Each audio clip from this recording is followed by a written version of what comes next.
மீனவர்களோட உயிர் எந்த அளவுக்கு முக்கியமோ அந்த அளவுக்கு ஈழத் தமிழர்களோட அவங்களுடைய கனவுகளும் அவங்களுடைய வாழ்க்கையும் நமக்கு ரொம்ப ரொம்ப முக்கியம். நம்ம மீனவர்கள் படுற இந்த கஷ்டத்தை எல்லாம் பார்த்து ஒரு பெருசா ஒரு கடிதம் ஒண்ணு எழுதிட்டு அதுக்கப்புறம் கப்சிப்னு சைலண்டா போறதுக்கு நாம ஒண்ணு இந்த கபட நாடக திமுக அரசும் கிடையாது. மத்த மீனவர்கள்னா இந்திய மீனவர்கள், நம்ம மீனவர்கள்னா தமிழக மீனவர்கள், இப்படி பிரிச்சு பார்த்து பேசுறதுக்கு நாம ஒண்ணு பாசிச பாஜக அரசும் கிடையாது.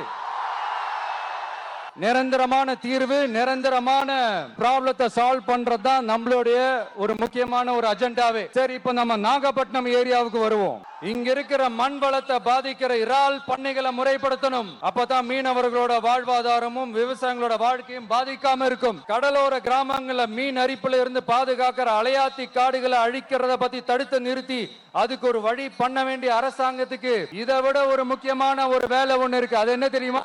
சொந்த குடும்பத்தோட வளர்ச்சியும் சொந்த குடும்பத்தோட சுயநலமும் தான்.